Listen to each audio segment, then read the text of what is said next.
좋은 아침입니다. 안녕하세요. 옆에 계신 분들 좀 돌아보시면서 먼저 인사 나누시겠습니다. 안녕하십니까?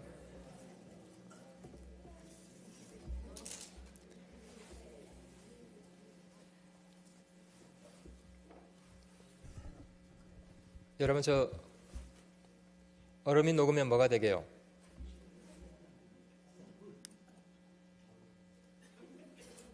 봄이 옵니다. 봄이 왔습니다.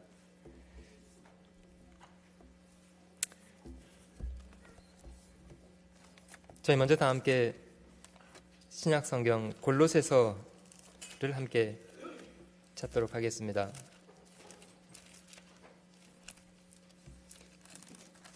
신약 성경 골로새서 3장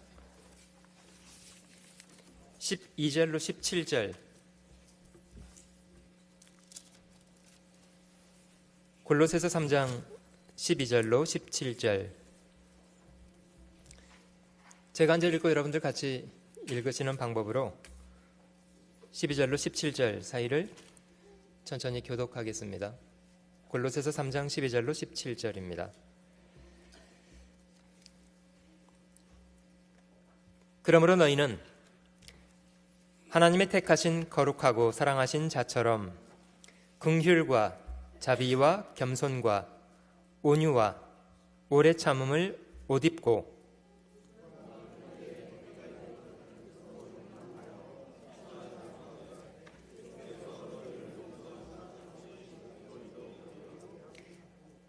이 모든 것 위에 사랑을 더하라. 이는 온전히 매는 띠니라.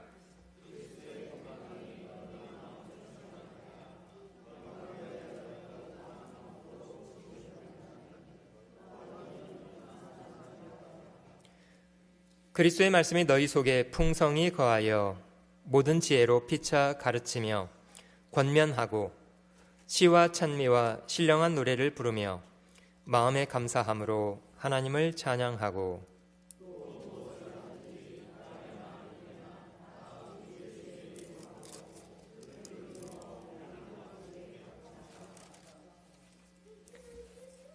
제가 먼저 기도하겠습니다. 영원히 찬양과 경배를 받으시기 합당하신 거룩하신 우리 주님, 저희가 살아가는 이 땅과 만물을 창조하시고 저에게 매일매일 삶 속에 넘치는 은혜로 저희를 살아가게 하시는 것을 진심으로 감사드립니다. 타락된 마음을 따라서 하나님을 등지고 범죄하기를 쉬지 않고 살아왔던 저희들, 심판과 영원한 멸망을 받아야 마땅했던 저희들을 주께서 귀한 사랑으로 먼저 사랑하시고 저희의 죄를 인하여 자신을 십자가에 죽는데 내어주시고 주께서 흘려주신 귀한 핏값으로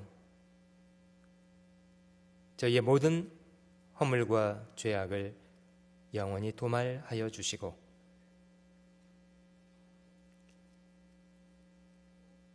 단지 믿음 안에서 저희를 용서하시고 받아주시고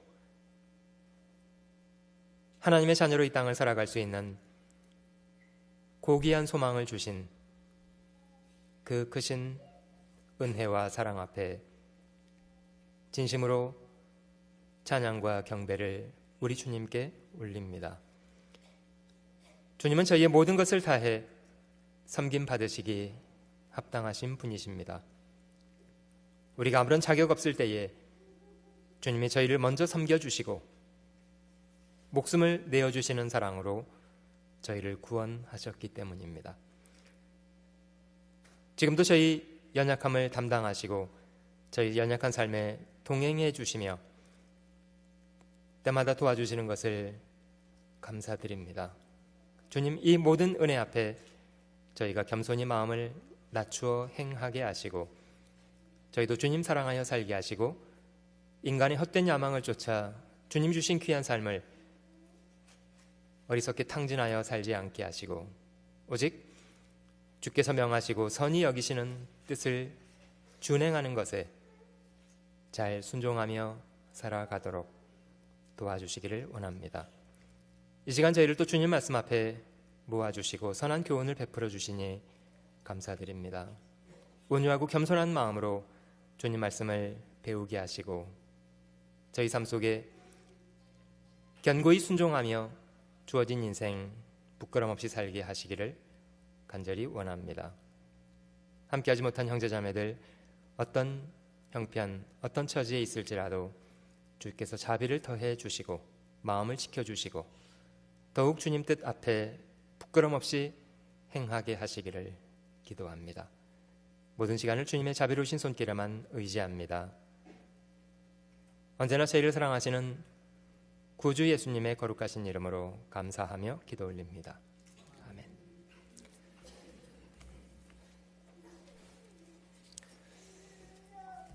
주로 서구권의 인사는 그 좋은 그런 말을 인용해서 인사하더라고요. 굿모닝, 부에노스 디아스, 구텐탁 이런 것은 다 좋은 하루입니다. 이런 뜻입니다.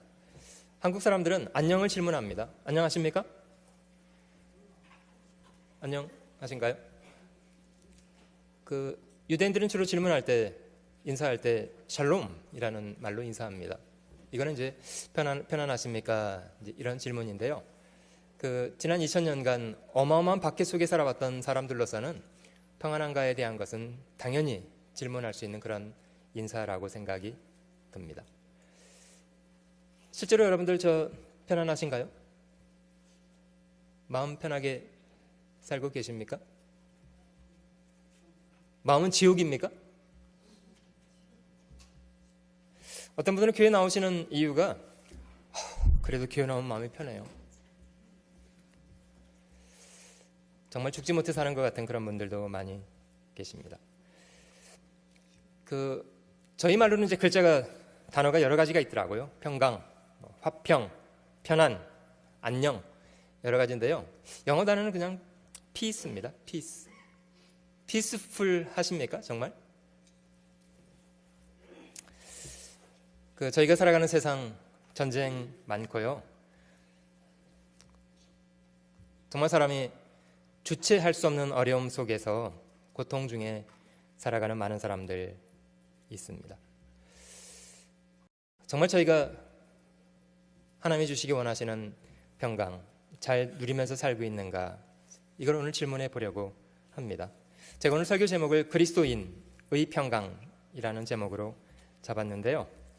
같이 읽은 말씀에 15절 말씀 다시 한번 반복해서 저희가 같이 읽어보도록 하겠습니다. 그리스도의 평강이 너희 마음을 주장하게 하라. 평강을 위하여 너희가 한 몸으로 부르심을 받았나니 또한 너희는 감사하는 자가 되라. 평강이 주장하는 그런 삶, 그리스도의 평강이 너희 마음을 붙잡을 수 있도록, 주장하도록 그렇게 살라. 사실 분명히 저희 노력이 필요한 부분이기 때문에 그렇습니다.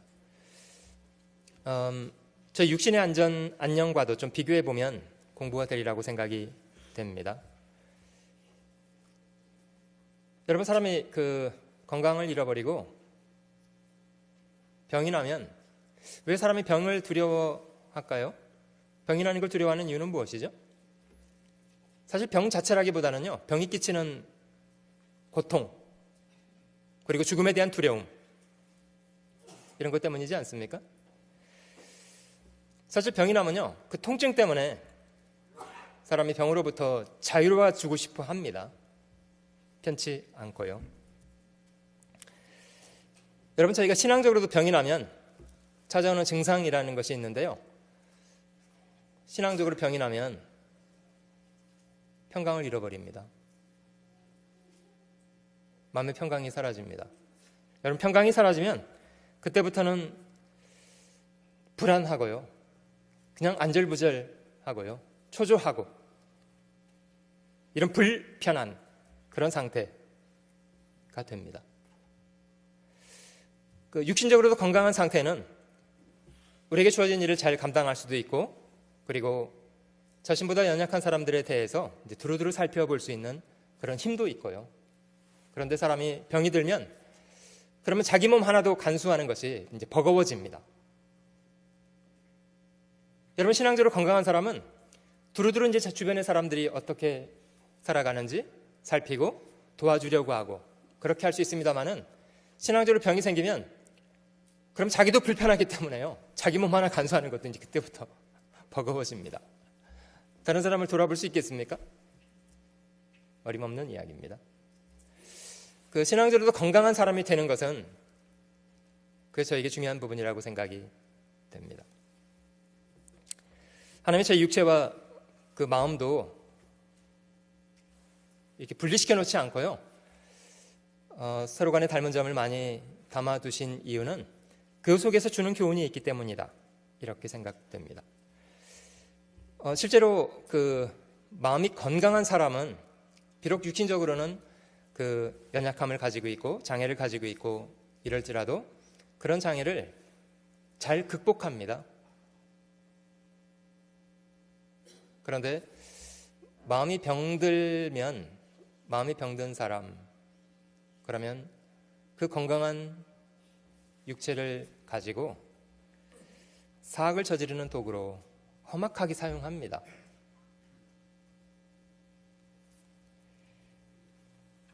사실 성경에도 우리 육체와 마음이 서로 분리되어 있지 않고 사람의 심령이 건강하면 그 병을 이기느니라, 이런 말씀이 잠언에 있는데요.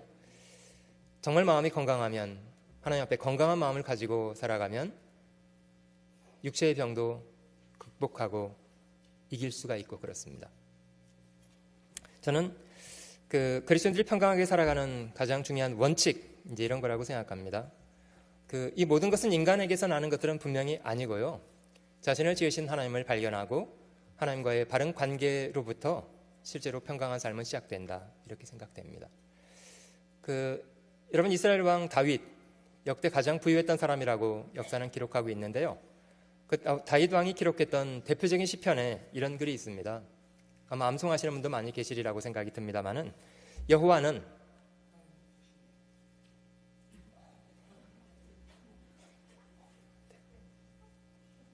그리고 뭐죠? 그 뒤에? 그리고요.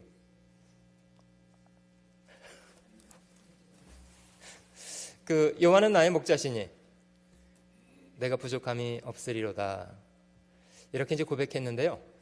다윗이 자신의 삶 속에 아무것도 더 이상 부족함을 느끼지 않았던 이유, 무엇 때문입니까? 자신이 가지고 있는 지위, 자신이 가지고 있는 환경, 자신의 여건에 대한 신뢰 때문이었습니까?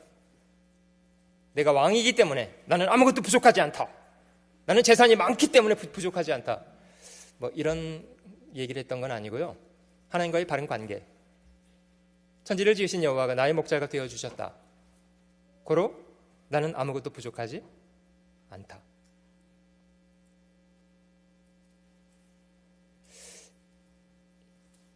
여러분, 하나님을 자기 목자로 삼은 사람, 천지를 지으신 분이 자신의 목자가 되신 사람, 이거 얼마나 좋은 겁니까? 그러면 저희는 모든 부족으로부터 사실 좀 자유로운 사람이 될 수 있습니다. 하나님의 주권에 대한 굴복, 하나님의 주권을 발견하고 그 앞에서 굴복된 삶, 사실 그 속에 실제 편안함이 있습니다. 사실 성경은 하나님을 여호와 샬롬이라는 이름으로 하나님 자신을 평강의 하나님이라고 소개하셨습니다마는, 하나님과의 바른 관계 속에 있는 사람, 그런 사람이 누리게 되는 최고의 선물은 사실 평강입니다. 큰 평강. 그런데 하나님과의 관계가 단절된 채로 세상의 온갖 것을 다 누리고 살지라도 사람이 어쩔 수 없이 부정할 수 없는 것은 마음속에 자리 잡고 있는 두려움, 갈등, 불편함, 평강이 없는. 여러분 알고 계십니까? 하나님이 자신을 부정하고 살아가는 사람에게도 햇빛을 비춰주시고요, 자신을 거역하는 사람에게도 비를 내려주시고 먹을 것을 주시고 삶의 여건을 풍성하게 오래 참고 기다려주시기도 합니다.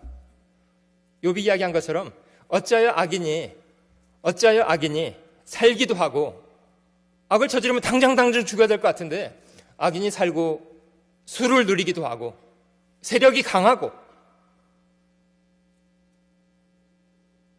여러분, 저에게 짧은 생각으로는 악을 저지르고 사는 사람이라면 당장 멸망해야 된다고 생각이 들잖아요. 근데 세상에는요, 버젓이 악을 저지르고 살아도 형통하는 사람들이 있습니다. 왜냐면요, 사실 하나님이 그걸 모르셔서도 아니고요, 그걸 당장 정리할 능력이 없어서도 아니고요, 사실 하나님이 그런 악인의 형통을 그냥 두고 계시는 이유는 그런 악인조차도 돌이키기 원하시는 하나님의 너그러움과 사랑 때문입니다.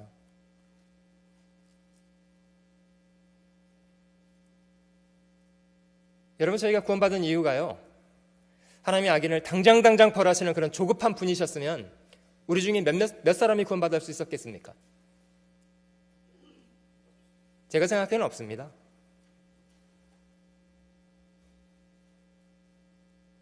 여러분, 악인이 악을 저지르는 것에 대해서 분노하실 게 아니라요, 자기 자신이 가지고 있는 모순에 대해서 분노를 좀 해보세요. 다른 사람의 잘못이 그렇게 화가 나걸랑 자신에게 똑같은 것이 있다는 것에 대해서는 왜 생각을 못합니까? 여러분, 저희가 구원받은 것도 저희가 뭐 진리에 대해서 목이 마르고 엄청나게 선하게 살고 이래서 구원을 받은 게 아니고, 실제로 저희도 죄악 가운데 살아왔는데 하나님이 저희 같은 사람도 오래 참아주시고 기다려주셨다는 사실 때문이지 않습니까? 하나님이 악인에게도 살아가도록 기회를 주시고 수를 누리고 오래 살아요. 또 악하게 살아도 세력도 강하고 형통하고. 여러분, 그런데 하나님이 악인에게 주시지 않는 것이 한 가지가 있답니다. 구약성경 이사야 48장 마지막 절 한번 찾아보시면요, 구약성경 이사야 48장 마지막 절, 구약성경 이사야 48장 22절입니다.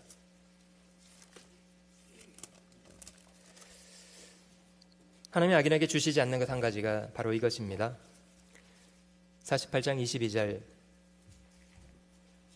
여호와께서 말씀하시되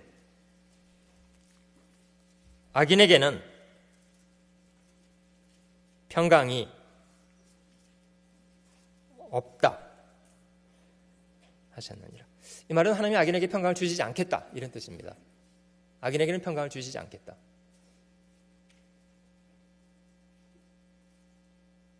여러분, 실제로 악인에게 필요한 것은 회개가 필요한데요, 사실 악인이 평강하면 결정적으로 회개하고 싶어 하지 않게 됩니다. 병든 사람이 자기 병을 고치고 싶은 이유는요, 불편함 때문이에요. 그 고통 때문에. 근데 병이 있는데도 고통이 없으면 아무도 그 병을 고치려고 하지 않습니다. 하나님이 악인에게는 평강을 주시지 않는답니다. 57장 21절도 넘어가 볼게요. 같은 책 이사야 57장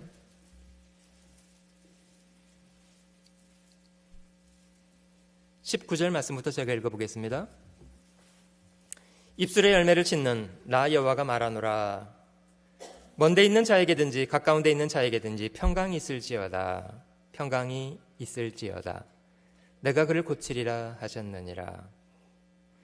20절을 유심히 보시면 악인의 특징이 설명되어 있습니다. 오직 악인은 능히 안정치 못하고, 이게 악인의 특징입니다. 악인에게는 안정이라는 것이 없습니다. 여러분, 시편 1편에도 그 복 있는 사람에 대해서 설명하시면서 악인의 꾀를 쫓지 않고 죄인의 길에 서지 않고 오만한 자의 자리에 앉지 않고 오직 여호와의 율법을 즐거워하고 그 율법을 주야로 묵상하고, 이런 사람을 의인이라고 설명하셨는데요, 저는 시냇가에 심기운 나무가 시절을 쫓아 과실을 맺는 사람 같으다, 이렇게 설명한 이후에 악인을 비교하면서 악인은 그렇지 않으며 오직 바람에 나는 겨와 같도다.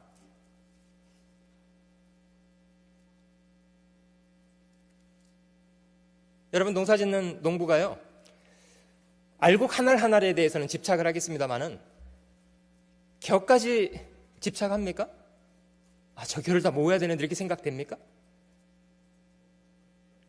겨에 대해서는 별로 중요하게 여기지 않습니다. 겨는 그냥 내버리는 거예요. 그래서 겨는 그냥 바람 부는 대로 이리저리 날려다녀도 내버려 둡니다. 그냥. 악인을 설명하기를 악인은 그렇지 않으며 오직 바람에 나는 겨와 같도다. 이리 불려다니고 저리 불려다니고 안정감이 없는. 그러니 뭐가 편안함이 있겠습니까? 최근에 미국뿐만 아니라 한국에도 그 미투 캠페인이라는 것 때문에 그 세상적으로는 성공을 거뒀던 사람들이 그 성추행 추문에 휘말려서 줄줄이 몰락을 하는 것을 저희가 지켜보고 있습니다만은, 그런 사람들이 그렇게 될 거라고 어떻게 누가 생각을 했겠습니까? 그 권력을 누리던 사람들이요. 미투 캠페인에 그냥 날려다니는 거예요. 이리 날려다니다 저리 날려다니다. 한순간에 그냥 몰락을 해버리잖아요. 20절 오직 악인은 능히 안정치 못하고 그 물이 진흙과 더러운 것을 늘 솟아내는 요동하는 바다와 같으니라. 한시도 가만히 있지 않고 이리 쓸려갔다가 저리 쓸려갔다가. 21절 말씀은 같이 읽어보겠습니다. 내 하나님의 말씀에 악인에게는 평강이 없다 하셨느니라. 죄인들의 말하기를 평강하다 평강하다 말할지라도 실제로는 평강이 없다. 여러분 아무리 자기에게 주문을 한들 나는 평강하고 말고 그럼 평강하고 말고 아무리 그래봤자요 실제 평강이 없는 사람은 헛소리에 불과해요. 실제 마음속에 하나님이 주시는 그런 평강이 있는가를 질문해 보는 겁니다. 하나님이 주시는 평강. 찬송가에도 그 평화로다 하나님이 주시는 선물. 오 크고 놀라운 평화. 하나님이 주시는 선물. 실제 평강은 하나님이 주시는 선물이라고 생각이 듭니다. 하나님이 주시는 선물. 저희가 질문할 것은 어떤 사람에게 하나님이 평강을 주시는가에 대한 질문. 하나님은 어떤 사람에게 평강을 주시는가? 물론 저희가 하나님을 등진 채로 죄악 가운데 살던 사람이라면 이제 그런 사람에게 필요한 것은 회개와 복음을 믿는 그런 태도가 필요합니다. 하나님이 그런 사람에게는 아무런 자격 없는 사람이지만 큰 평강을 주십니다. 여러분 자기 가족을 배반하고 아버지를 등지고 재산을 갈취해서 자기 쾌락을 쫓아 살아갔던 사람 자주 기억합니다마는 허랑방탕한 삶, 물론 쾌락은 있습니다. 순간이지만 재미는 있습니다. 마음도 편합니까? 여러분 그렇게 살면 마음도 편합니까? 여러분 죄 짓고 살면 마음이 편합니까? 그거 잊어먹으려고 얼마나 사람이 노력합니까? 마시고 취하고 그걸 그 죄책감을 떨어보려고 노력을 아무리 해도 정말 마음속에서 우러나는 평강 있습니까?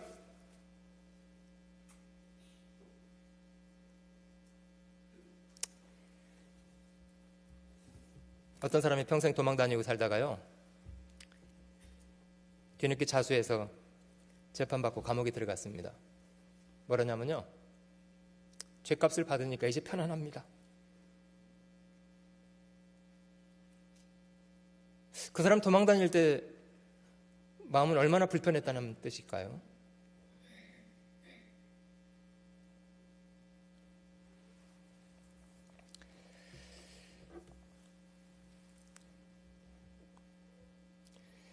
여러분 십자가에 죽으셨던 주님이 3일 만에 부활하셨던 날 제자들에게 나타나셨고 제자들에게 자신의 못 박혔던 손과 발을 보여주시면서 하셨던 말씀이 있습니다. 2번 반복하셔서 말씀하셨는데요.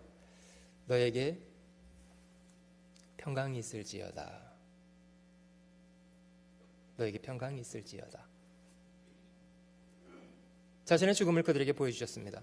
자신이 실제 죽었었던 사람이었노라고 못 박힌 손과 발을 보여주시면서 너에게 평강이 있을지어다. 평강이 있을지어다. 여러분 그 말의 의미가 무엇인가를 저희가 좀 생각해 보면요. 여러분 주님이 죽으셨던 이유는 무엇 때문입니까? 주님의 죽으심, 그가 찔림은 우리의 허물을 인함이고 그가 채찍에 맞은 이유는 우리 죄 때문이고 그가 우리 죄 때문에 채찍을 맞으시고 십자가에 달려서 피를 쏟으시고 우리 죄를 사하시기 위해서 그렇게 대신 죽으신 거 아닙니까? 주님이 죽으신 게 역사적인 부인할 수 없는 사실이고 주님의 부활도 누구도 부인할 수 없는 역사적인 사실입니다. 주님은 부활하신 이후에 제자들에게 말씀하셨습니다. 너에게 평강이 있을지어다. 너에게 평강이 있을지어다. 하나님 앞에 죄인은 평강이 없는데요. 하나님이 악인에게는 평강을 주시지 않는데 하나님이 그 죄값을 스스로 처리하시고 죄인들에게 평강을 베풀어 주셨습니다.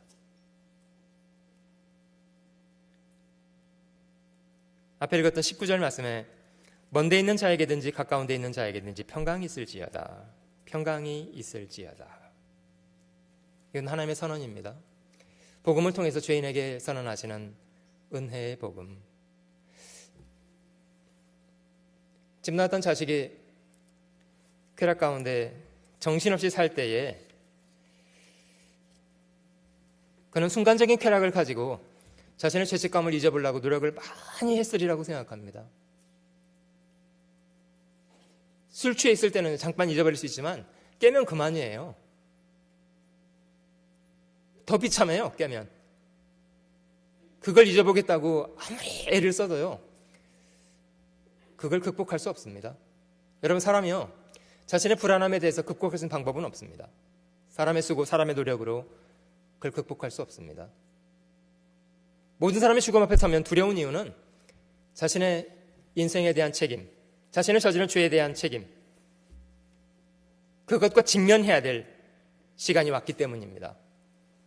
죽음을 넘어가는 과정이 두려운 것이 아니고요, 죽음을 위해 자기가 닥쳐야 될 심판, 그것에 대한 두려움. 복음은 저희에게 그런 죄에 대한 해결을 선언해 주시고 우리 마음속에 근본적인 두려움을 거두어 주셨습니다. 너에게 평강이 있을지어다. 하나님의 용서를, 하나님이 저희를 용서하신 것을 받아들이게 되었을 때 실제 마음속에 큰 평강이 생깁니다. 그 죄 많은 자식이 자기 있던 곳을 떠나서 그 먼 길을 돌아서 다시 아버지께 돌아갔습니다.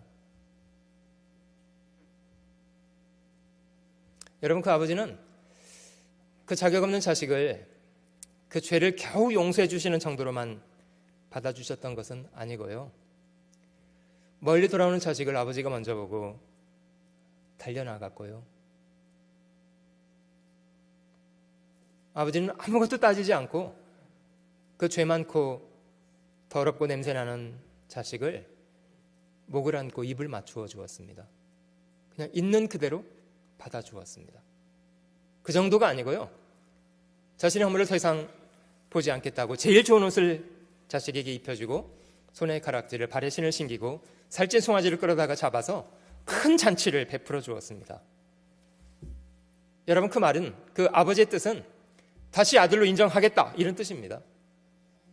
여러분, 저희가 구원받을 때요, 여러분, 단지 하나님이 저희의 지나간 과거에 잘못했던 죄들에 대해서만 용서해 주시는 정도로 저희를 받아주신 건가요? 그래, 니질 없던 걸로 하자, 단지 이 정도인가요? 복음은 그걸 선언하지 않고 하나님이 저희를 용서하실 뿐만 아니라 하나님의 자녀라는 그런 영광을 저에게 안겨주었습니다. 여러분들 구약성경을 읽어보면 하나님의 백성이 되었다든지 이런 걸 발견할 수 있지만 하나님의 자녀로 인정된 사람들이 있습니까? 구약성경에 그 정도의 영예를 누린 사람들은 없습니다. 모세 같은 사람도요, 하나님의 종, 하나님의 사환, 하나님의 일꾼, 이런 이름을 얻어봤습니다마는 하나님의 자녀라는 이름을 누가 얻었습니까? 그런데 이건 충직한 사람을 말하는 게 아니고요, 죄악 가운데 있던 사람이었는데 단지 그런 죄인이 하나님께 돌아와서 복음을 받아들이고 하나님 앞에 굴복했다고 하나님은 그런 사람을 하나님의 아들이라는 이름, 여러분 정말 대단한 거 아닙니까? 하나님이 어떠한 사랑을 우리에게 주사 하나님의 자녀라 일컬음을 얻게 하셨는가? 우리가 그러하도다. 하나님은 우리에게 어떠한 사랑을 주사 하나님의 자녀라는 일컬음을 얻게 하셨는가?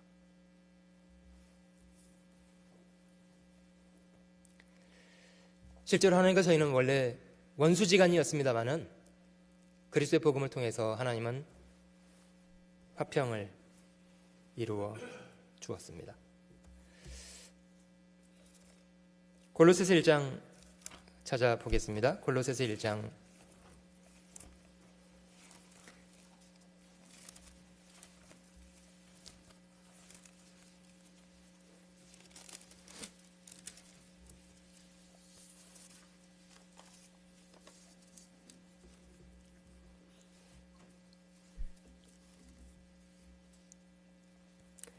골로새서 1장 13절 말씀에 보시면 그가 우리를 흑암의 권세에서 건져내사 그의 사랑에 아들의 나라로 옮기셨으니 그 아들 안에서 우리가 구속 곧 죄의 사함을 얻었도다. 같은 장 20절로 넘어가 보시겠습니다. 20절은 같이 읽어봅니다. 그의 십자가의 피로 화평을 이루사 만물 곧 땅에 있는 것들이나 하늘에 있는 것들을 그로 말미암아 자기와 화목해 되기를 기뻐하심이라. 십자가의 피로 화평을 이루어 주었다. 저희가 기억하는 것처럼 주님이 큰 소리를 지르시고 운명하셨던 바로 그 순간에 성전 안에 하나님과 사람 사이에 가로막혀 있던 그 휘장이 위로부터 아래까지 찢어져 둘이 되었는데요.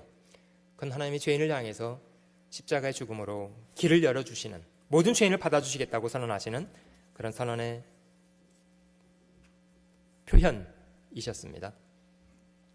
21절, 전에 악한 행실로 멀리 떠나 마음으로 원수가 되었던 너희를 이제는 그의 육체의 죽음으로 말미암아 화목해 하사 너희를 거룩하고 흠없고 책망할 것이 없는 자로 그 앞에 세우고자 하셨으니.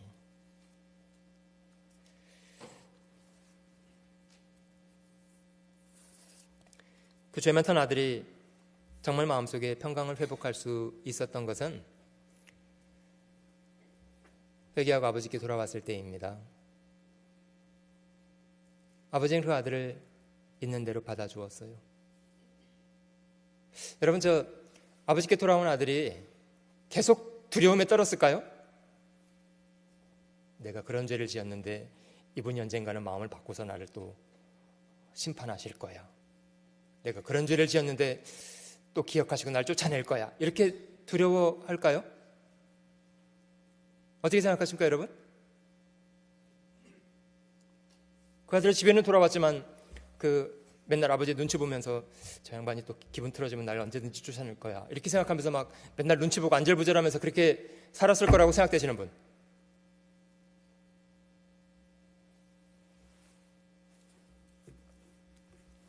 다들 주무세요? 저 요한일서를 한번 찾아보겠습니다. 요한일서 4장을 한번 찾아보시면요, 저희가 구원을 받았다는 가장 확실한 증거, 스스로에게 확인할 수 있는 증거라고 생각이 듭니다. 요한일서 4장 18절 말씀해 보시면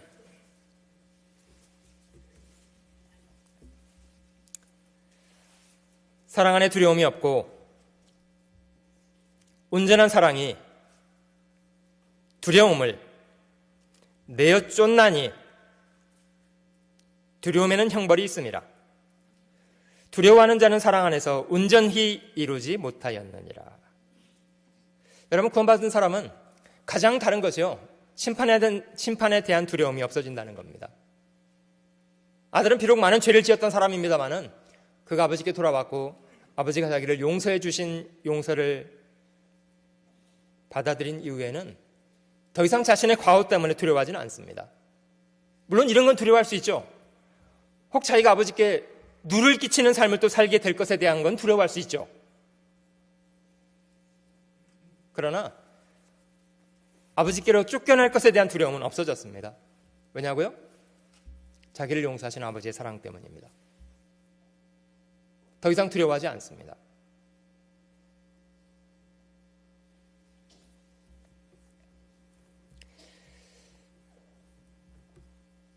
제가 분명히 믿기로는 그 아들은 전에 살던 삶과는 전혀 다르게 살아가게 되리라고 생각합니다. 아무런 자격 없는 자기를 받아주었던 아버지의 사랑이 감사하고, 그리고 그런 아버지를 사랑하게 돼서 정말 아버지를 기쁘게 섬기며 살아가게 되리라고 생각합니다.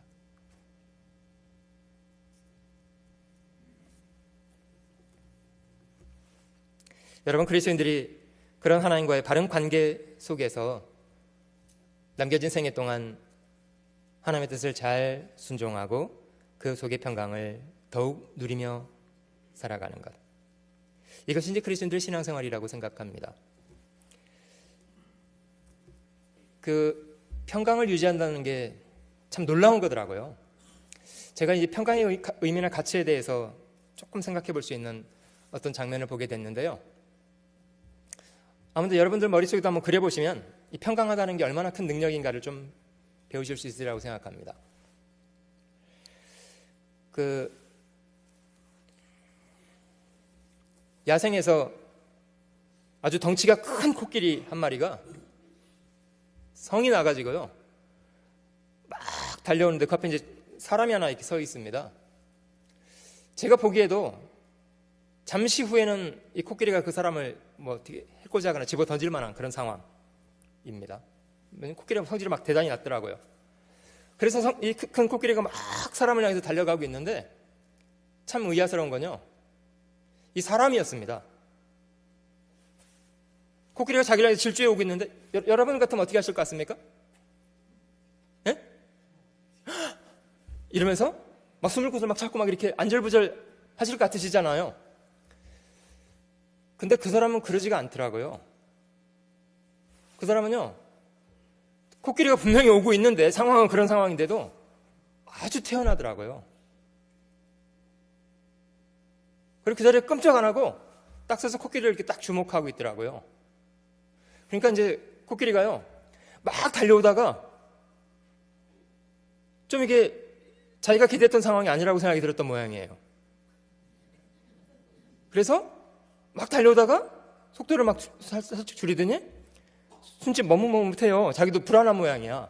이렇게 자기도 불안했는지 이렇게 머뭇머뭇하다가 곁눈질을 사기에서 보더라고요. 근데 사람이 이제 그 자리에 딱 서 있으니까 또 이렇게 내가 뭐 잘못했나? 이렇게 생각. 그 다음부터는 이제 코끼리가 오히려 어색해가지고요 막 쭈비쭈비 이렇게 해요. 내 사람이 어이 했더니 확 돌아서 막 내빼더라고요.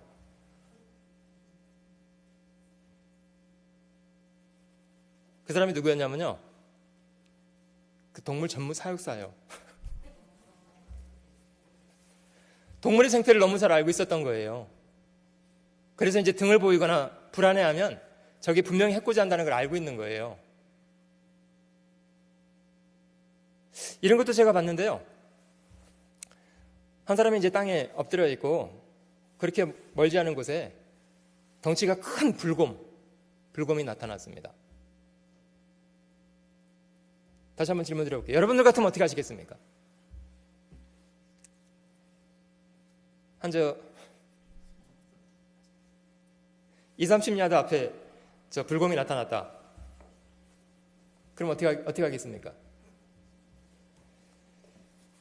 사실 이게 곰을 만나면 대처 요령이 있는데요, 사실 이 불곰은 나무에 올라가도 쫓아가고요, 죽은 척해도 다 찢어버립니다. 이렇게. 그래서 그 야생에서 이제 불곰을 만나게 되면 대처 요령이 한 가지가 있대요. 어떻게 하냐면요, 죽기 살기를 되들어 싸우다가 장렬히 전사해야 된대요. 다른 피할 방법이 없답니다. 근데 이제 그런 성질 사나운 불곰을 만났어요. 근데 저도 참 의아스럽게 봤죠. 근데 불곰이 이제 자기 먹잇감이라고 생각이 들었는지 가까이 오더라고요. 근데 참 이상한 건요, 이 사람이었어요. 이 사람이 그냥 땅바닥에 이렇게 누워있는 채로 그 불곰을 이렇게 주의하면서 움직이질 않더라고요. 가만히 있더라고요. 점점 가까이 왔습니다. 불과 뭐 2-3초 지간으로 2-3m 지척으로 이제 불곰이 왔습니다. 근데 그 제자 사람이요, 앞에 가지고 있는 물건이 있었는데요, 총이었어요. 총을 가지고 불곰을 이렇게 따라가고 있습니다. 그러니까 불곰이 이제 막 와서 자기 먹잇감이라고 생각하고 와서 접근을 해봤는데 이게 혹시 나보다 뭐 힘이 있는 게 있으려나 이렇게 봤던 것 같아요. 근데 불곰이 그게 총인지 알겠습니까? 모르겠죠.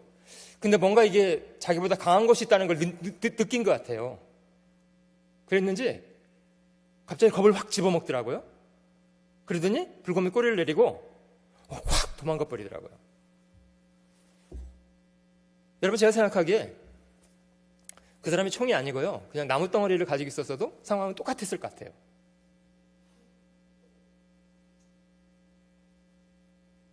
여러분, 그게 가능했던 이유는 뭐라고 생각합니까? 여러분, 그런 상황 앞에서도 평정심을 잃지 않고 편안하게 대처할 수 있었던 이유.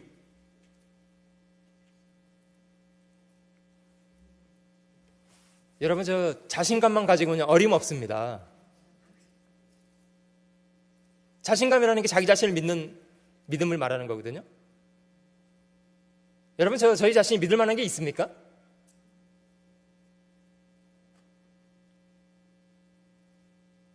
여러분, 믿으려면 뭔가 그런 평강을 유지하려면 뭐 근거라는 게 있어야 되는 거 아니에요? 근거? 뭐가 믿는 구석이라는 게 있어야 되는 거 아니에요? 여러분, 저희가 도대체 무엇을 믿고 있어야만 그런 위기 앞에서도 흐트러짐 없이 평강을 유지할 수 있습니까?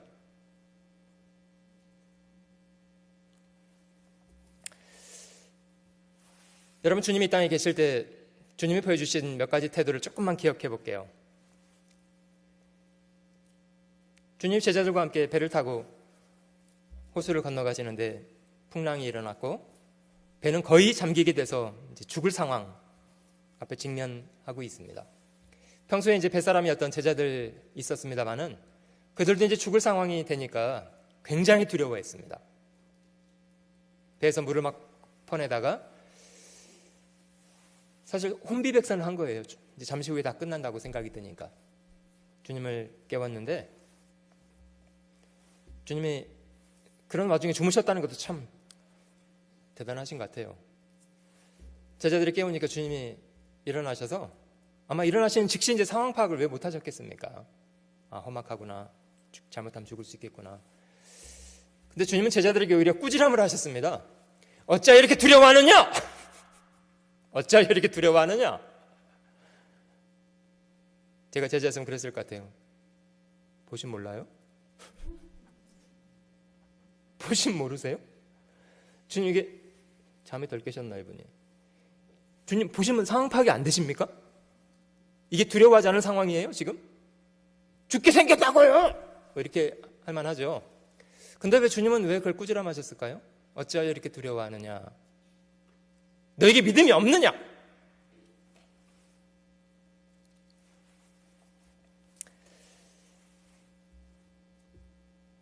주님은 일어나셔서 바람과 파도를 향해서 말씀하셨습니다. 고요하고 잔잔하라. 즉시 바람과 파도가 순종했습니다. 아주 고요해졌습니다.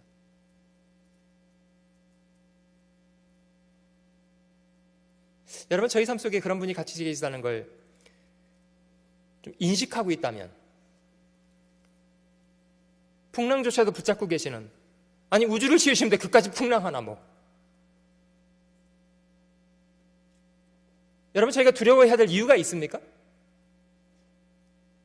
여러분, 만약에 저희가 다니엘처럼 뭐 사자굴에 들어가 있다, 여러분, 주님이 사자 입을 붙잡는데 무능하신 분입니까?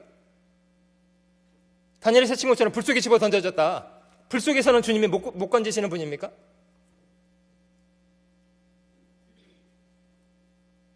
여러분, 그들은 정말 사자굴 앞에서도 불구덩이 앞에서도 태연자약하잖아요.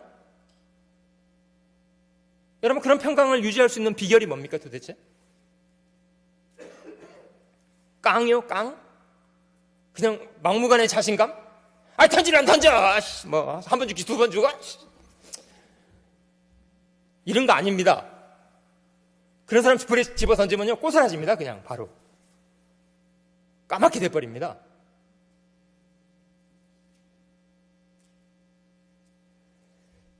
여러분, 하나님이 사자굴에 던져진 다니엘을 지켜주셨던 이유,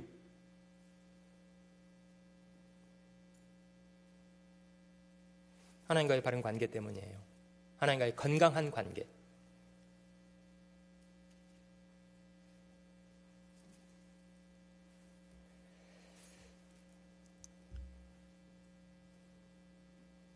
여러분, 주님이 마지막 십자가를 향해서 가셨던 그런 과정, 성경은 이제 많이 강조하고 있는 그런 기록들입니다만은 주님이 체포당하셨던 그런 때로부터 심판을 받고 채찍에 맞고 형장으로 십자가를 지고 끌려가셔서 십자가형을 받으시기까지 주님이 보여주셨던 모습을 저희가 쭉 쫓아가 보면요, 최소한 주님은 자신의 죽음 앞에 긴장하신다든지 두려워하신다든지 원망하신다든지 이런 태도가 없고요, 참 주님은 기이할 정도로 자신의 죽음 앞에 평온하셨습니다. 오죽하면 자기를 못 박는 사람들 향해서도 기도하시잖아요. 아버지여 저들을 용서하시옵소서. 저들은 자기가 하는 일을 알지 못합니다. 야, 그런 기도가 두려움 속에서 나올 수 있는 기도입니까? 분노에 사로잡힌 사람은요, 그렇게 기도 못합니다. 여러분, 무엇이 주님으로 하여금 그런 자신의 죽음, 험악하게 죽는 그런 상황 앞에서도 마음속에 흔들 수 없는 평강을 유지하게 만들었던 걸까요? 뭐라고 생각하십니까? 심지어 그의 죽음을 쭉 지켜봤던 한 백부장은 그렇게 말했습니다. 진실로 이 사람은 하나님의 아들이었도다. 로마 사람이에요, 그 사람. 근데 로마 사람인데도 눈치챘어요. 이 사람은 결코 단순한 사람이 아니다. 이 사람은 미치광이도 아니고, 이 사람은 자기도취자도 아니고, 이 사람은 과연 하나님의 아들이었다. 그렇게 말할 수 있었던 이유는 무엇입니까? 로마 백부장도 비록 자기가 사형을 집행하는 사람이지만 자기 손에 죽어가는 이 사람이 두려웠던 거 아닙니까?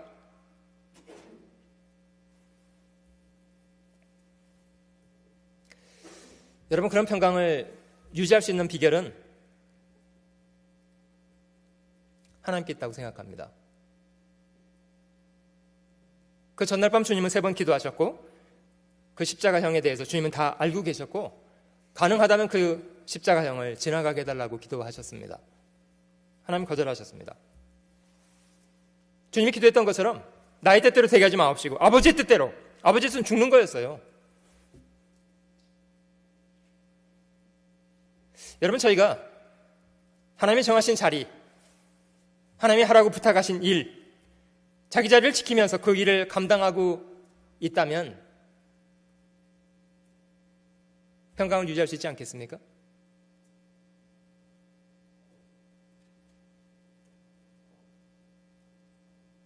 하나님의 저희를 두신 자리,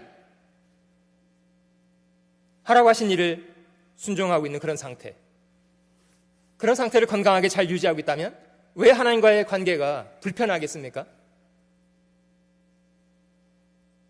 얼마든지 하나님이 도와주실 것을 믿을 수 있는데,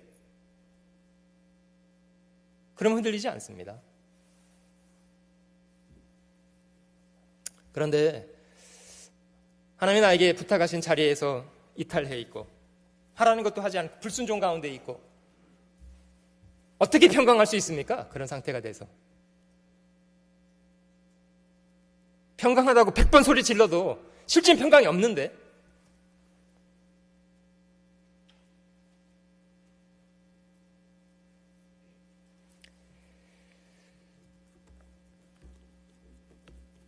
오늘 저희가 이 골로새서 있는 말씀에 그리스도의 평강이 너희 마음을 주장하게 하라, 이제 이런 명령 함께 생각해 보고 있습니다만은, 이거는 이제 저희가 그런 평강을 잃어버릴 수 있다는 걸 전제로 말씀하신 거라고 생각됩니다.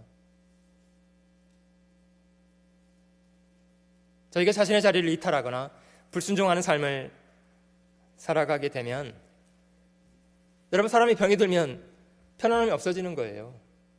신앙적으로 병이 생기면 다른 것은 다 변하지 않아도 마음속의 평강은 다 깨집니다. 우리 마음속에 분노에 사로잡혀 있거나, 저희가 하나님 앞에 죄를 지었다거나 해결되지 않은 죄가 있거나 이러면 평강을 잃어버리게 됩니다. 평강한 척은 할 수 있을지 모르겠습니다만은 실제 평강은 없습니다.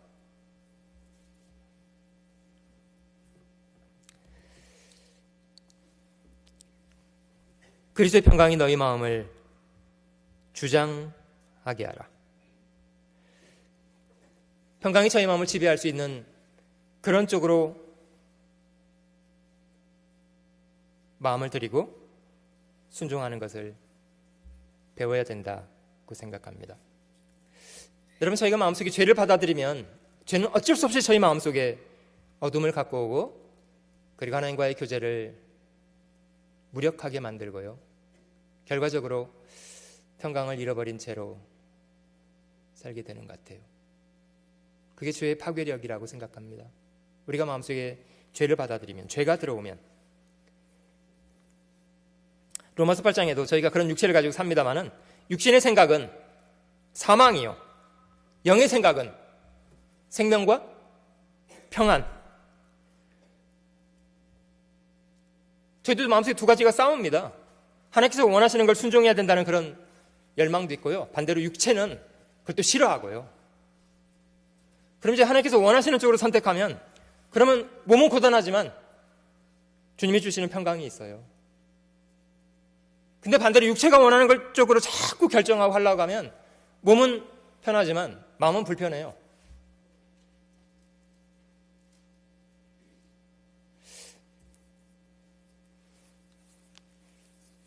제 개인적인 경험입니다만은 그 초등학교 시절, 청소년 시절을 보냈던 즈음에요, 제 아버지는 그 한국에서 떡방학관을 하셨고요, 일꾼을 두지 않고 가족들끼리 그냥 힘을 모아서 그 아버지의 일을 꾸려 가셨기 때문에 그 청소년기를 보내면서 저는 집에 가면 늘 일이 있다는 것 때문에 좀 고달팠습니다.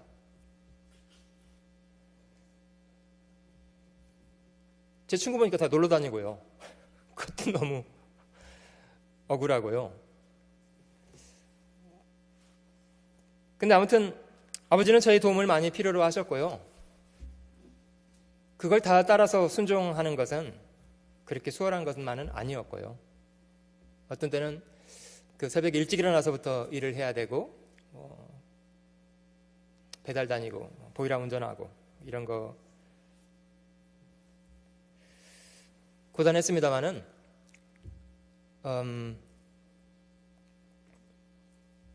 누님들이나 형님과 같이 이제 적당하게 그걸 좀 역할을 나눠서 그걸 이제 잘 따라서 순종을 잘 했습니다. 감사한 거는 이제 저희 가운데 막 아버지를 대들고 막 거역하고 도망다니고 이제 그런 동기지가는 없어서요, 그 아버지의 리더십에는 그냥 다 순복하는 그런 사람들이었는데, 그 제가 그런 시간들을 지내면서 순종이라는 것이 무엇인가에 대해서는 조금 많이 배우게 되었던 것 같아요. 사실 아버지가 저에게 기다리는 일이 있는데 그걸 등지고 안 하고 있으면 몸은 살짝 편하지 않아요? 마음은요? 마음도 편합니까? 아버지가 기대하는 일은 있는데 그걸 등진 채로 숨어 있으면 마음도 편합니까? 마음은 불편한 거예요. 여러분, 저에게 성경을 배우면 하나님 아버지가 아들 되는 우리에게 원하시는 바가 뭐라는 거 모릅니까? 모릅니까? 아십니까? 아시죠? 근데 그거 안 하면서도 편하시다고 생각하시는 분, 성경도 안 읽고 기도도 안 하고 뭐 그리스도인들과 교제해야 된다는데 그것도 뭐 귀찮고, 전도는 뭐 열심히 하는 사람이 하는 거지 뭐 딱하시 뭐 그 할까봐 이렇게 살면요, 몸은 편합니다. 근데 마음도 편안합니까? 마음은 편하지 않아요. 마음은 편치 않아요.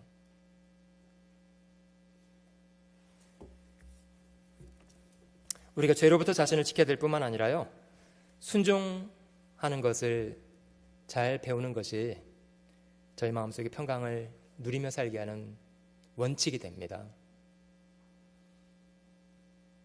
성경에 시편 119편에 주의 법을 사랑하는 사람, 하나님 말씀을 사랑하는 사람, 주의 법을 사랑하는 사람에게 큰 평강이 있으니 저에게 장애물이 없으리로다. 주의 법을 사랑하고 그 말씀을 즐거이 순종하는 사람, 하나님이 그런 사람에게 그냥 평강을 주시는 게 아니라요, 큰 평강을 주신답니다.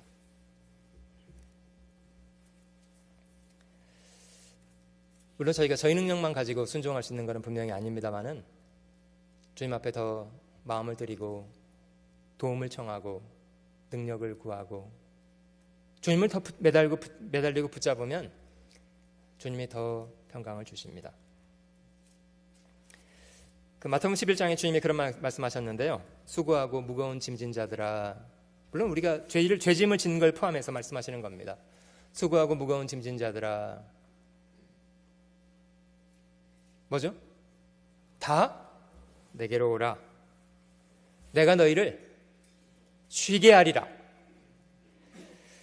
내 마음은 온유하고 겸손하니, 그 다음에요, 나의 멍에를 메고 내게 배우라.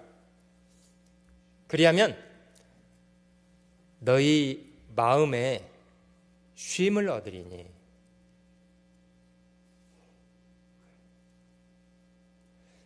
여러분, 제가 서두에 마음 편하시냐고 질문드렸더니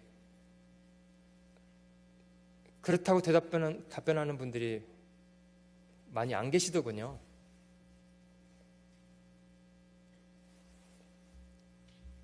여러분, 그 불편한 거 마음속에 다 꾸역꾸역 이렇게 갖고서 이렇게 사시니까요, 해결되든가요?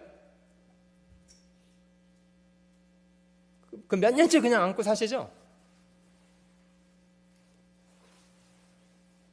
저는 이 목사님 설교 중에 그렇게 표현하시던데, 교당 와서요, 짐을 이만큼 지고 와가지고, 주님, 제가 이런 죄도 있고요, 이런 짐도 있고요, 이런 짐도 있고요, 이런 짐도 있고요, 이 짐을 어찌하오리까 기도하고서는요, 끝날 땐 또 가죠. 못 맡긴대, 이걸. 이 무거운 짐을 주님께 못 맡겨.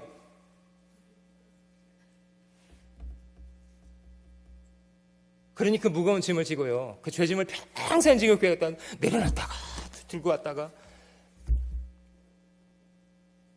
못 맡겨, 이걸. 주님이 믿업지가 않아서. 여러분, 저희가 우리 마음속에 불편한 거 주님께, 주님 좀 맡아주세요. 그럼 주님 어떻게 하실 것 같습니까?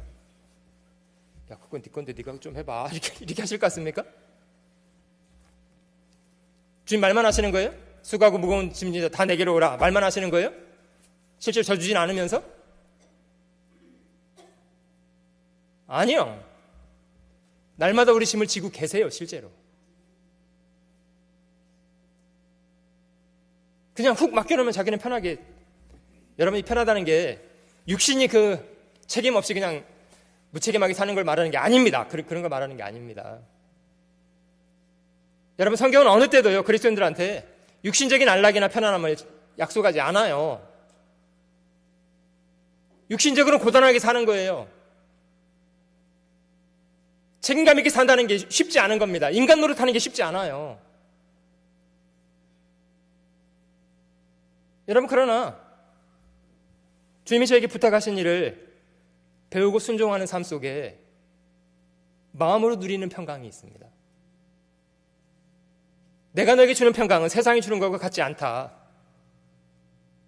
세상에서는 너희가 환난을 당한다. 그러나 담대하라. 내가 세상을 이겼노라.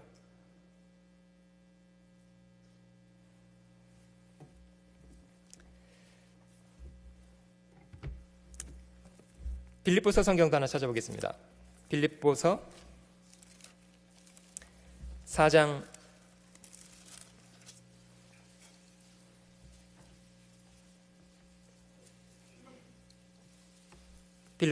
9절 말씀 찾아볼게요. 빌립보서 4장 9절입니다. 빌립보서 4장 9절 같이 읽어볼게요. 너희는 내게 배우고 받고 듣고 본 바를 행하라. 그리하면 평강의 하나님이 너희와 함께 하시리라. 배우고 받고 듣고 본 바 잘 순종하면 하나님의 그 속에 평강을 거듭거듭 주십니다. 겸손하고 온유한 마음으로 주님의 법을 순종해 살아가는 것, 그런 평강이 있습니다. 그 과한 욕심을 부리는 것도 평강을 일으켜 만드는 요소가 됩니다. 디모데전서에 지족하는 마음이 있으면 경건이 큰 이익이 된다. 족한 줄 아는 것이 사실 정답입니다. 물론 저희가 주님을 더 효과적으로 섬기기 위해서 필요한 여건들을 구하고 더 열심히 일하는 거 분명히 필요하겠습니다만은 우리가 돈을 사랑의 대상으로 삼고 살아가는 것은 부적절합니다. 돈을 사랑치 말고 있는 바를 어떻게 하라고요? 족한 줄 알아요. 성실하게 일해서 수고한 열매를 하나님이 주시는 것은 저희가 잘 관리해 가야 되겠습니다만은 돈을 위해서 살지 말아요. 돈을 사랑하지 말고 있는 바를 족한 줄 알라. 왜냐면요, 저희 아버지 되신 하나님이 친히 말씀하시기를 우리를 버리지 않겠다고 말씀하시기 때문이에요. 과연 내가 너희를 버리지 아니하리라. 과연 너희를 떠나지 아니하리라. 여러분 조금만 생각을 해보세요. 가끔 여행할 때 큰 바위가 있으면요, 큰 산이 있으면 보고 질문해 보세요. 내가 산을 향하여 눈을 들리라. 나의 도움이 어디서 올까? 이렇게 질문해 보세요. 어디서 오게요? 나의 도움이 천지를 지으신 여호와께로서다. 그럼 된 거 아닙니까? 하나님이 도와준다고 말씀하셨고 약속을 지키시고 뭐가 문제입니까 그러면? 천지를 지으신 여호와가 나의 목자가 되어주셨는데 그런 사람이 대놓고도 뭘 부족하다고 자꾸 말을 해야 됩니까?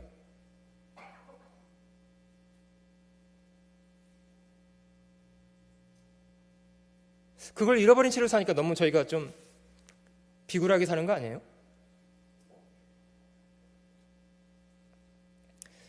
여러분 다윗이 아까 제가 그 코끼리 얘기도 하고 뭐 곰 얘기도 했습니다만은 다윗이 그 블레셋 사람 골리앗을 상대하러 나가면서 굉장히 초조하고 불안했을까요? 어떻게 생각됩니까? 야, 호우대 봐. 야, 크긴 크네.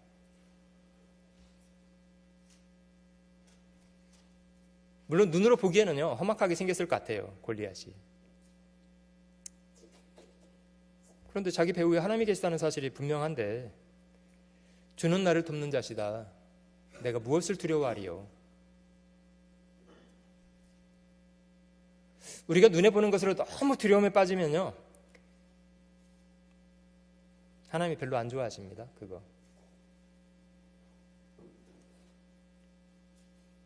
믿음 없다고 실망하세요.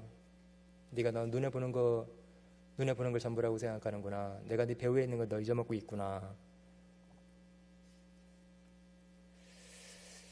너희 담대함을 버리지 말라. 이것이 큰 상을 얻느니라.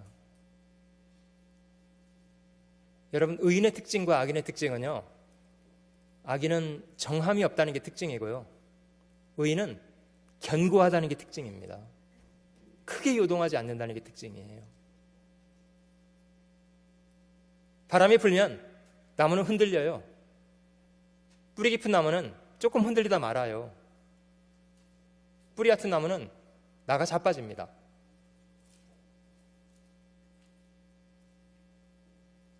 의인의 특징은 견고하다는 거예요. 평강이 있습니다. 어떤 상황 앞에서도 크게 요동하지 않습니다. 근데 악인은 능히 안정이 없어요.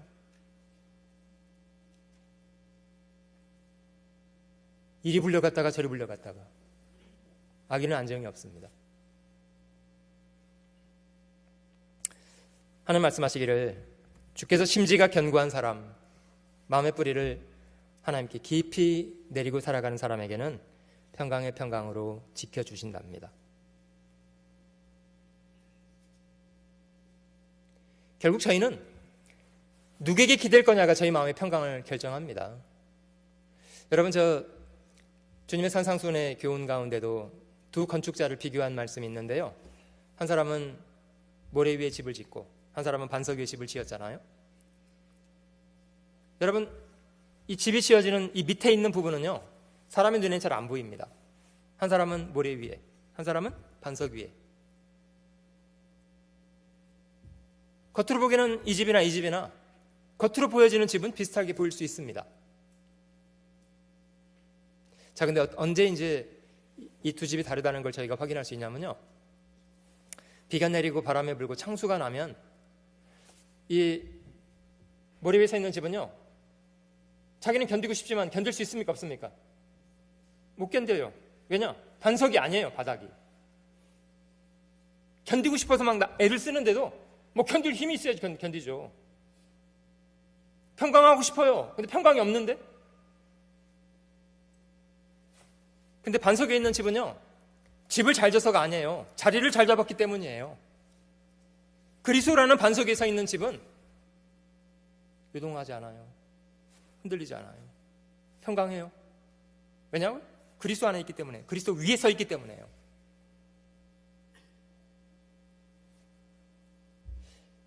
여러분, 저희가요, 무엇을 기대어 살 것인가는 중요한 거라고 생각합니다. 세상 것 기대고, 자기 잘난 것 기대고 살고, 돈 몇 푼 기대 살고, 이런 것 기대 살면요, 그게 굳은 것처럼 보이지만요, 그건 사상 누각입니다. 모래 위에 지은 집입니다. 그런데 그리스도에 서 있는 사람은 그리스도라는 견고한 반석 때문에, 그 만세의 반석 때문에 요동하지 않습니다. 어떤 상황 앞에서도 견고합니다. 설령 우리 인생이 끝나고 죽음을 건너가도 평안하게 심판 앞에 설 수 있습니다.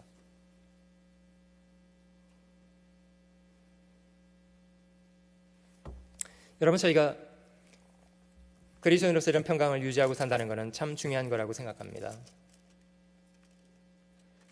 그리스도인들이 누리고 살아가는 최대 표적은 저는 평강이라고 생각합니다.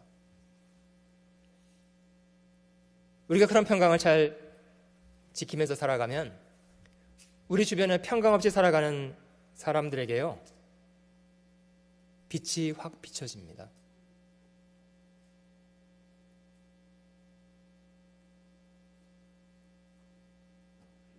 그러면 저희가 입을 열어서 주님이 저에게 주신 이 평강을 전해줄 수 있습니다. 그들도 우리 같은 평강 속에 살아갈 수 있도록.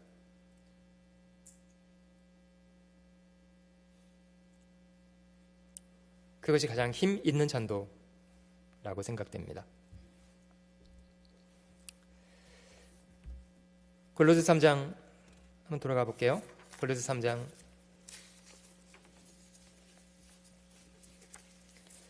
'이 복음적인 원리가 저희 삶을 지배할 수 있도록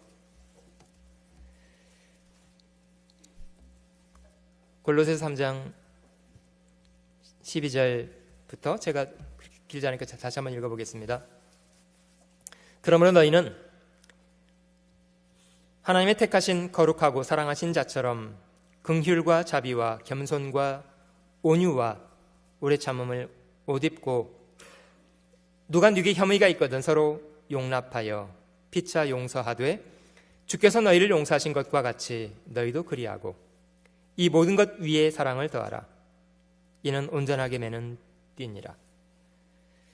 15절은 다시 한번 같이 읽어보겠습니다. 그리스도의 평강이 너희 마음을 주장하게 하라. 평강을 위하여 너희가 한 몸으로 부르심을 받았나니 또한 너희는 감사하는 자가 되라. 육신적인 안일함을 쫓아서 살려고 하지 마시고요, 그리스도의 평강이 마음을 주장하도록 더 순종하고 더 주님을 섬기고. 16절 그리스도의 말씀이 너희 속에 풍성히 거하여 모든 지혜로 피차 가르치며 권면하고 시와 찬미와 신령한 노래를 부르며 마음의 감사함으로 하나님을 찬양하고 또 무엇을 하든지 말에나 이래나 다 주 예수의 이름으로 하고 그를 힘입어 하나님 아버지께 감사하라.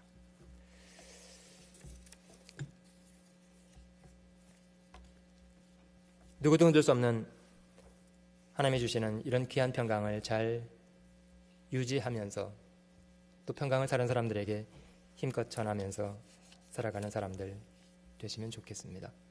기도하겠습니다. 경배를 받으실 주 하나님, 비천한 저희를 죄악 가운데서 건져 구원해 주시고 단지 저희 죄를 용서하실 뿐만 아니라 하나님의 자녀라 일컫는 영광스러운 소망 가운데 살게 하신 것을 감사드립니다. 저에게 복음으로 저희를 구원해 주신 은혜를 감사하고 교회를 주신 것을 감사드립니다. 귀한 형제자매들과 함께 주님을 배우며 함께 복음을 증거하며 살 수 있도록 인도하신 것을 감사드립니다. 주님, 저에게 성경을 배울 수 있는 기회를 주시는 것을 감사드립니다. 날마다 삶 속에 주님 말씀을 가까이 하고 동행하여 살아가게 하시고 날마다 저희 삶 속에 주시는 귀한 평강을 누리며 살아갈 수 있도록 도우시기를 원합니다. 행여 저희가 육체의 욕심을 따라서 불순종하는 삶을 삶으로 평강을 잃어버린 채로 방황하는 인생 되지 않도록 저희 마음을 주장해 주시고 더욱 그리스도의 평강이 저희 마음을 주장하는 삶을 살아가도록 하시기를 원합니다. 더 능력 있게 주님을 섬기고 봉사하며 이뤄진 사람들 복음 증거에서 많은 사람들을 주님께 돌아오게 하는 선한 인생을 살게 하시기를 간구합니다. 오늘 하루의 시간들 주님의 다스림과 인도하심에만 의지합니다. 저희를 변함없이 사랑하시는 주 예수님의 이름으로 기도 올립니다. 아멘. 찬송가 같이 부르겠습니다. 470장 같이 하겠습니다.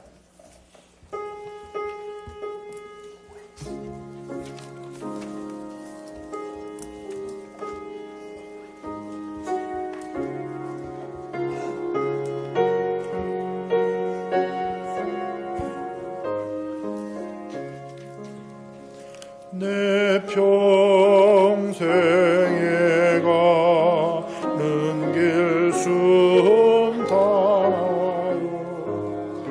늘 잔잔한 강 같은 길 큰 풍파로